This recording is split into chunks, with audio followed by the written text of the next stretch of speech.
98.7 የዕለት ሰኞ ሐምሌ 13 ቀን 2018 ዓ.ም የሰዓቱን ዜናዎቻችንን ይዘን ቀርበናል። ከዜናዎቹ ጋር አይንሸት ሙሉጌታ ነኝ። ዋናዎቹን በማስቀደም ጀምራለሁ። አብራችሁን ቆዩ። እናት ፓርቲን ጨምሮ 3 ፓርቲዎች ምክክሩን ስለመቀላቀላቸው፣ አዲሱ የመረጃ ነጻነት አዋጅ የጋዜጠኞችን መብት ያጠናከረ ነው ስለመባሉ፣ የዩኒቨርሲቲ ፕሬዝዳንቶች የሥራ ዘመን 6 ዓመት ሆኖ ስለመወሰኑ ከአፍሪካ፣ ኡጋንዳ የትምህርት ቤት ጉዞዎችን ለጊዜው ስለማገዷ ከዓለም አቀፍ፣ የኢራን ጠቅላይ መሪ አሜሪካን የተኩስ አቁም ስምምነት ጥሳለች ሲሉ ስለመክሰሳቸው። አድማጮች ዜናዎቹን በዝርዝር አስደምጣችኋለሁ። በድጋሚ አብራችሁን ቆዩ። በሀገራዊ ምክክር አጀንዳዎች ላይ ውይይት ዛሬ ይጀምራል። የኢትዮጵያ ሀገራዊ ምክክር ኮሚሽን በሀገራዊ አጀንዳዎች ላይ የሚደረገውን የምክክር ሂደት ዛሬ ሰኞ ይጀምራል ተብሎ ይጠበቃል። የኮሚሽኑ ዋና ኮሚሽነር ፕሮፌሰር መስፍን አራያ በሰጡት መግለጫ ኮሚሽነሮችና ባለሙያዎች እስካሳለፍነው ቅዳሜ ዕለት ድረስ በ8 ርዕሰ ጉዳይ ተመካካሪ ቡድኖች አወቃቀር ላይ የቀረቡ ጥያቄዎችን ሲያደራጁ መቆየታቸውን አሳውቀዋል። ኮሚሽኑ የተቋማት ተወካዮች በተገቢው የምክክር ቡድን እንዲመደቡና ከአጀንዳዎቹ ጋር የሚዛመድ ውክልና እንዲኖር ማስተካከያ ሲያደርግ መቆየቱም ተገልጿል። በሌላ በኩል በመቶዎች የሚቆጠሩ ተሳታፊዎች የተሳታፊ ኮታ ሞልቷል በሚልና በሌሎች ምክንያቶች የመሳተፊያ መታወቂያ እንዳላገኙ መገለጹም ተዘግቧል። እናት ፓርቲን ጨምሮ 3 ፓርቲዎች ምክክሩን ተቀላቀሉ። የኢትዮጵያ ሀገራዊ ምክክር ሂደትን ተጨማሪ 3 የፖለቲካ ፓርቲዎች መቀላቀላቸው ተሰምቷል።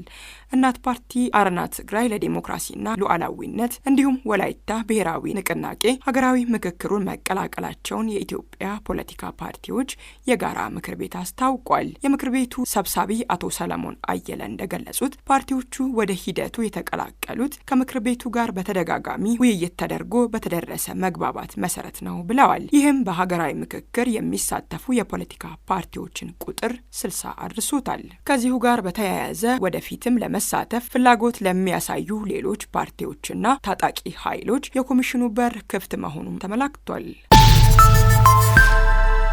አዲሱ የመረጃ ነጻነት አዋጅ የጋዜጠኞችን መብት ያጠናከረ ነው ተባለ። የኢትዮጵያ ሕዝብ እንባ ጠባቂ ተቋም አዲሱ የመረጃ ነጻነት አዋጅ በፍርድ ቤት የጥፋተኝነት ውሳኔ ሳይሰጥ ጋዜጠኞችንና ዋና አዘጋጆችን ለእስራት መዳረግ እንደሚከለክል አስታውቋል። ዋና እንባ ጠባቂዋ ወይዘሮ ስመኝ ውቤ በቅን ልቦና በተገኘና በተሰራጨ መረጃ ሳቢያ ጋዜጠኞች በሕግ ተጠያቂ እንደማይሆኑ ገልጸዋል። አዋጁ በተጨማሪም መረጃን ሆነ ብሎ ለሚደብቅ፣ ለሚያጠፋ ወይም ለሚያበላሽ አካል እስከ 5 ዓመት እስራት ወይም 100,000 ብር ቅጣት ደንግጓል። በአዲሱ አዋጅ መሰረት የመረጃ የመስጠት ግዴታ በመንግስት ተቋማት ብቻ ሳይሆን በአንዳንድ ትላልቅ የግል ተቋማት ላይም ተፈጻሚ ይሆናል ተብሏል።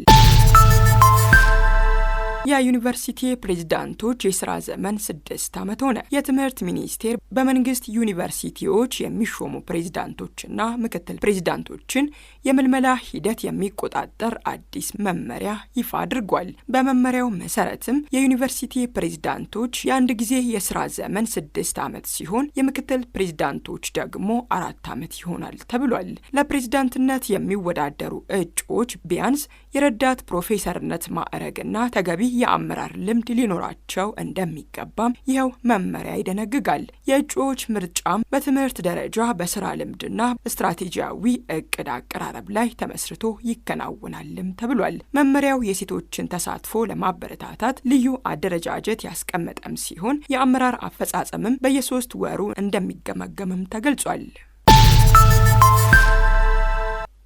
አስተዳደሩ በነጭ ሳር ብሔራዊ ፓርክ የዝንጀሮ ጥቃትን ለመቀነስ እርምጃ እየወሰድኩ ነው አለ።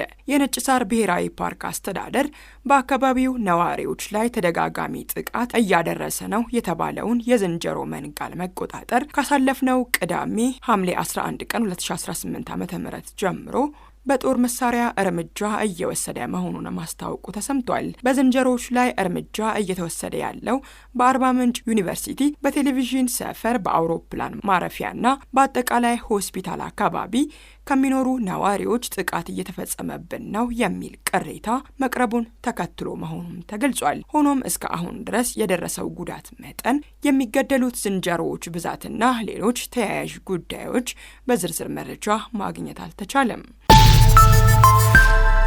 ኡጋንዳ የትምህርት ቤት ጉዞዎችን ለጊዜው አገደች። የኡጋንዳ መንግስት በቅርቡ በተማሪዎች አውቶቡስ ላይ ከደረሰው አሰቃቂ አደጋ በኋላ በመላው ሀገሪቱ የትምህርት ቤት ጉዞዎችንና የትምህርታዊ ጉብኝቶችን አግዷል።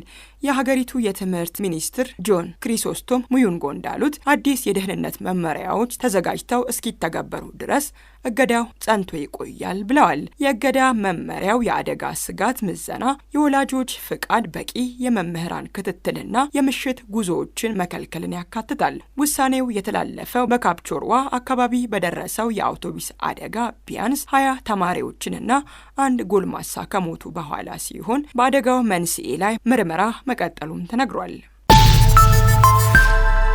ቻድ ከ2027 ጀምሮ ለሁሉም አፍሪካውያን ከቪዛ ነጻ ጉዞ እንደምትፈቅድ አስታወቀች። ቻድ ከጥር 1 ቀን 2027 ጀምሮ ለሁሉም የአፍሪካ ዜጎች ከቪዛ ነጻ ወደ ሀገሯ እንዲገቡ እንደምትፈቅድ ፕሬዚዳንት መሐማት ኢድሪስ ዴቢ ኢትኖ አስታውቀዋል። ውሳኔው የአፍሪካ ውህደትንና የሰዎችና የንግድ ነጻ እንቅስቃሴን ለማበረታታት ያለመ መሆኑን ተገልጿል። የቪዛ ነጻ ቆይታ ጊዜ፣ ሌሎች ዝርዝር ቅድመ ሁኔታዎች ግን ገና ይፋ አልተደረጉም። ቻድ በዚህ ውሳኔዋ ቤኒን፣ ጋምቢያ፣ ጋና፣ ኬንያ፣ ሩዋንዳ፣ ሲሼልስ እና ቶጎን ጨምሮ ለአፍሪካውያን የቪዛ ነጻ ጉዞን የሚያበረታቱ ሀገራትን ተቀላቅላለች። የኢራን ጠቅላይ መሪ አሜሪካን የተኩስ አቁም ስምምነት ጥሳለች ሲሉ ከሰሱ። የኢራን ጠቅላይ መሪ ሙጅታባ ኻሜኒ አሜሪካ ጊዜያዊውን የተኩስ አቁም ስምምነት በተደጋጋሚ ጥሳለች ሲሉ ከሰዋል። ጠቅላይ መሪው በጽሑፍ ባወጡት መግለጫ ይህ ድርጊት የፕሬዝዳንት ዶናልድ ትራምፕ ፊርማ ተአማኒነት የለውም የሚለውን እንደሚያሳይም ገልጸዋል። ኻሜኒ በተጨማሪም አሜሪካ ግጭቱን ለማባባስ እየሞከረች መሆኑን በመግለጽ ኢራንና የሬዚስታንስ ግንባር ዋሽንግተን የማይረሳ ትምህርት እንዳዘጋጁላት ተናግረዋል። ይህ መግለጫ የወጣው በሰኔ ወር የተፈረመው ጊዜያዊ የመግባቢያ ስምምነት ከፈረሰ በኋላ በአሜሪካና ኢራን መካከል ውጥረቱ በድጋሚ እየተባባሰ ባለበት ወቅት ነው። አድማጮች ከሀራምቤ ሬዲዮ 98.7 የሰዓቱ ዜናዎቻችን እስካሁኖቹ ነበሩ። ዋና ዋናዎቹን በማስታወስ አበቃለሁ። እናት ፓርቲን ጨምሮ 3 ፓርቲዎች ምክክሩን ስለመቀላቀላቸው፣ አዲሱ የመረጃ ነጻነት አዋጅ የጋዜጠኞችን መብት ያጠናከረ ነው ስለመባሉ፣ የዩኒቨርሲቲ ፕሬዝዳንቶች የስራ ዘመን 6 ዓመት ሆኖ ስለመወሰኑ፣ ከሀገር ቤት ኡጋንዳ የትምህርት ቤት ጉዞዎችን ለጊዜው ስለማገዷ፣ ከአፍሪቃ የኢራን ጠቅላይ መሪ አሜሪካን የተኩስ አቁም ስምምነት ጥሳለች ሲሉ ስለመክሰሳቸው፣ ከዓለም አቀፍ ለሰዓቱ ያጠናቀርናቸው ዜናዎቻችን እስካሁኖቹ ነበሩ። ዜናዎቹን አይንሸት ሙልጌታ አስደመጥኳችሁ። ቀሪ የጣቢያችን ዝግጅቶች መደመጣቸውን ይቀጥላሉ። በያላችሁበት ሰናይ ቀን ይሁንላችሁ።